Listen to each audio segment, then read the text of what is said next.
안녕하세요. 인지심리학자 이국희 교수입니다. 오늘은 돈이 행복에 미치는 효과를 조절하는 소득 불평등 지수 지니계수에 대해서 살펴보도록 하겠습니다. 경제학 관련 얘기인데요. 경제학 대단한 학문이죠. 공무원이 되기 위해서는 대학 전공과 상관없이 경제학을 공부해야 됩니다. 이것만 봐도 경제학이 얼마나 중요한 학문인지 알 수 있어요. 국가의 일을 돌보기 위해서는 반드시 알아야 된다. 그런 뜻이죠. 또 동양적인 개념에서 경제학은 세상을 다스리고 백성을 풍요롭게 한다. 이 뜻을 담은 경세재민, 여기서 유래한 말이고요. 서양에서는 한 집안의 살림살이, 이게 이제 더 커서 국가를 한 가정, 집안으로 본다면 국가적인 살림살이를 담당한다는 뜻인 오이코노모스에서 유래한 말이, 그래서 영어로는 이제 이코노믹스가 된 거죠. 이게 바로 경제학입니다. 즉 경제학은 동양에서는 백성의 살림살이를 풍요롭게 하는 것에 대한 학문이고요. 서양에서도 한 집안, 한 국가, 한 지역의 살림살이를 풍요롭게 하는 것에 대한 학문인 거예요. 동서양의 개념이 이렇게 잘 통하는 말이 또 있을까 싶을 정도로 굉장히 유사한 개념이죠. 그래서 정치는 경제랑 분리될 수가 없어요. 정치라는 것 자체가 한 가정의 살림살이를 풍요롭게 하는 방법을 선택하는 게 정치고, 또 가계경제에 가장 유익한 시스템을 선택하는 과정, 그게 정치잖아요. 또 현재 민주주의 제도라는 것은 선거를 통해서 이런 시스템을 선택하도록 만들어 둔 거죠. 소위 시스템을 위한 시스템인 겁니다. 즉 민주주의는 일종의 메타 시스템이에요. 시스템에 대한 시스템이니까요. 그래서 정치라는 것은 경제체제를 어떻게 구현할 것인가의 문제입니다.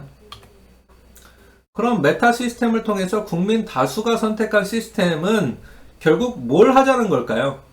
어떻게 해서 가정의 살림살이를 풍요롭게 하겠다는 것일까요? 여기에서 다양한 경제학적인 이론들이 탄생합니다.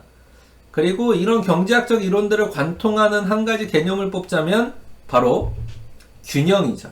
밸런스입니다. 제품 서비스 시장의 수요와 공급의 균형을 맞춰야 가게 살림살이가 좋아지죠. 원화 가치와 달러 가치, 이 원 달러 환율이죠. 이 균형이 맞아야 가게 살림살이가 좋아지는 거예요. 또 노동 시장의 수요와 공급이 밸런스, 균형이 맞춰야 살림살이가 좋아집니다.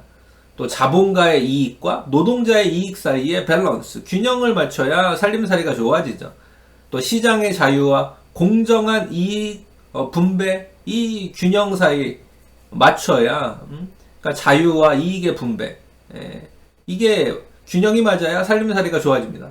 또 자유로운 경쟁과 공정하고 평등한 기회의 제공, 이 둘 사이에도 균형이 맞아야 살림살이가 좋아지죠.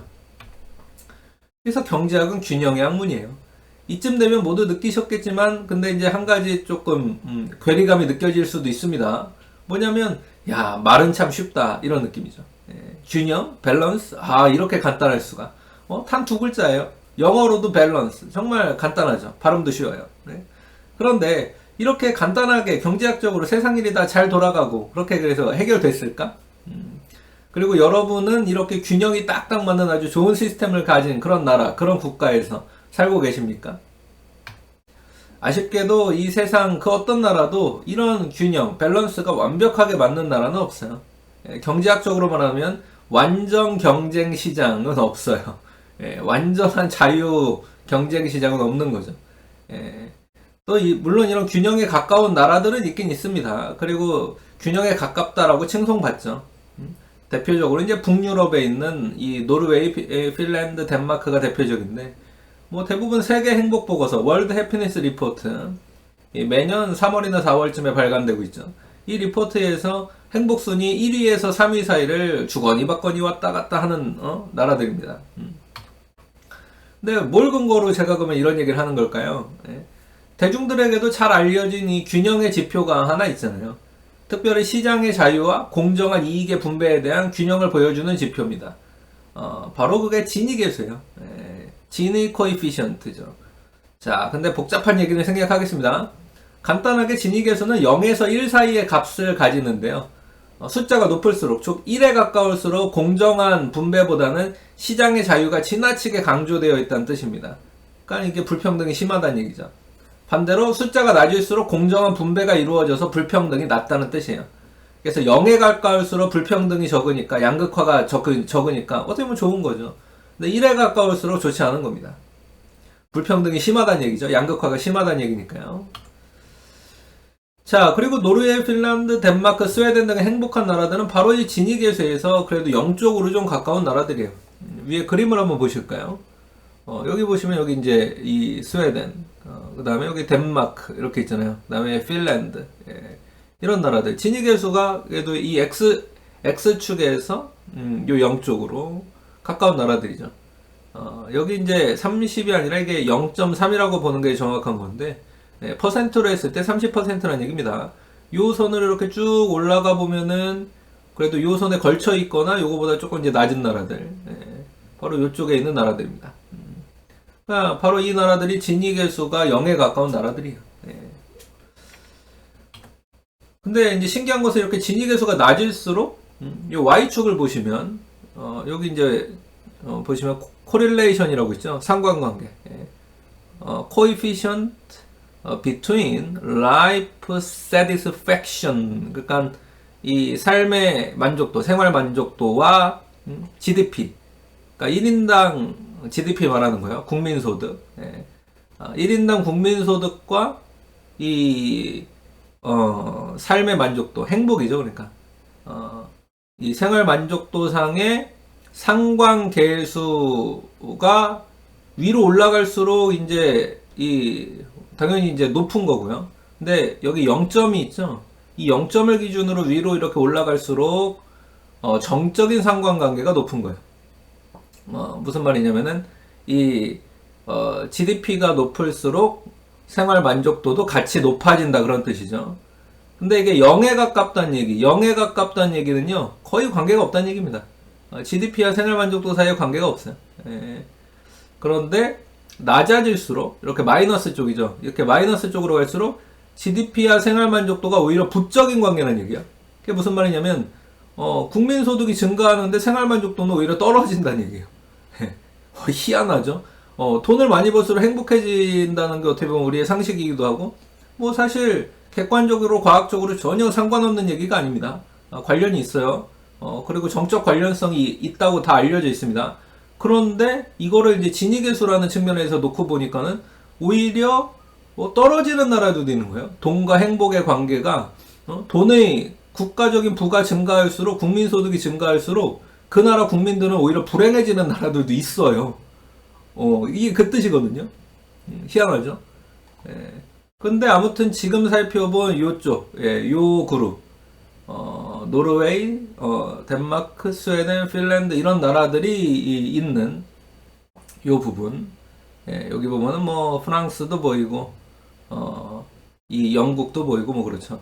요쪽에 있는 나라들은 이제 정적인 상관관계라는 얘기죠. 국가적인 부가 증가할수록 그 나라 국민들의 행복도 증가하는 나라들입니다. 여기 보니까 네덜란드도 있고 그러네요, 그렇죠?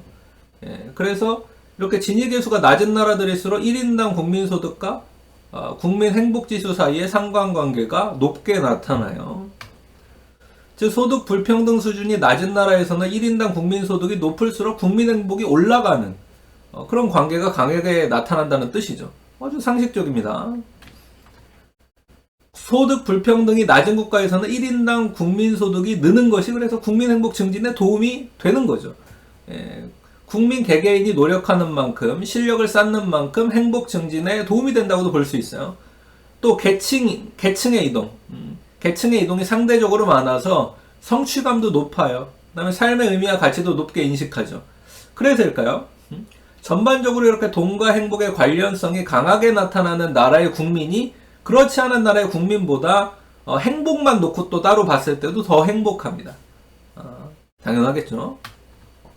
근데 반대로 이제 진위계수가 높은 나라들, 불평등지수가 높은 나라들, 1쪽에 가까운 거죠. 이럴수록 1인당 국민소득과 국민행복지수의 상관관계도 전반적으로 낮아지고 전반적인 국민 행복 수준 자체도 낮아져요. 이렇게 불평등 수준이 높은 나라들, 양극화가 높은 나라들은 1인당 국민소득의 증가가 국민 전반적인 행복 증가와 별로 연결되지 않는 거죠. 노력을 해도 실력을 쌓아도 행복 증진에 별로 도움이 되지 않는 거예요. 계층 이동도 거의 없고 성취감도 없기 때문에 또 삶의 의미와 가치도 잘 느끼지 못하겠죠.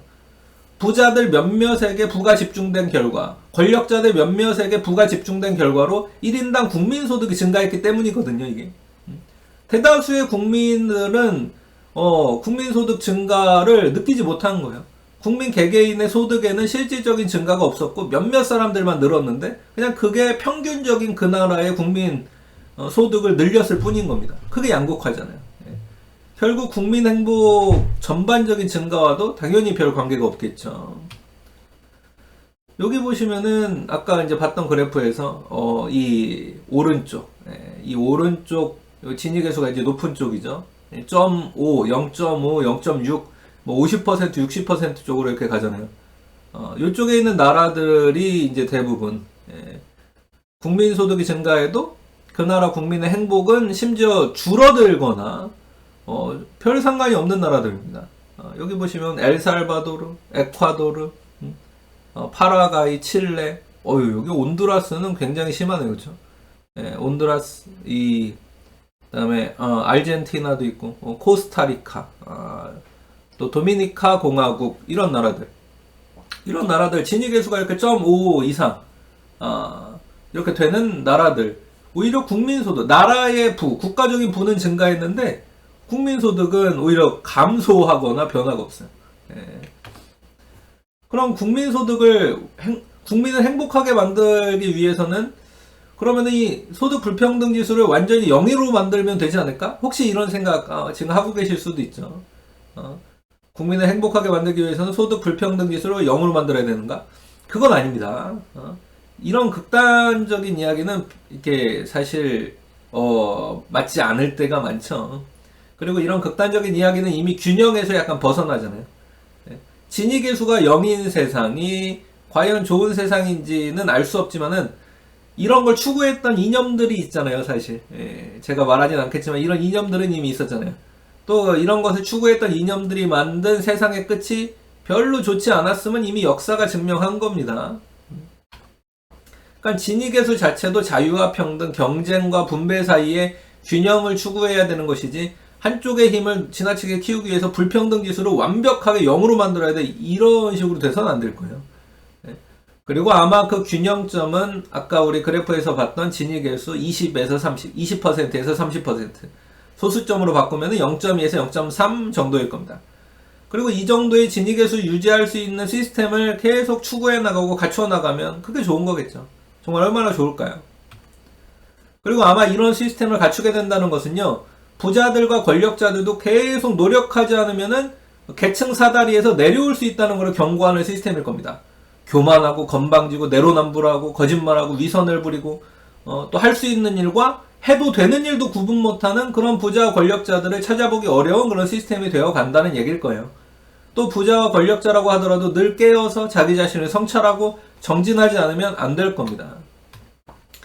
또한 지금은 계층이 낮다고 하더라도 노력하면 사회경제적 지위, 이 계층 사다리가 높아질 수 있다는, 사다리에서 더 높은 곳에 올라갈 수 있다는 그런 희망을 주는 시스템이겠죠.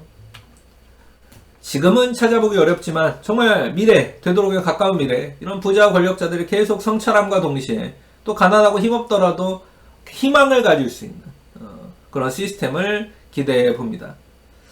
네, 오늘은 이렇게 진위계수를 한번 살펴봤고요. 지금까지 인지심리학자 유국기 교수였습니다. 감사합니다.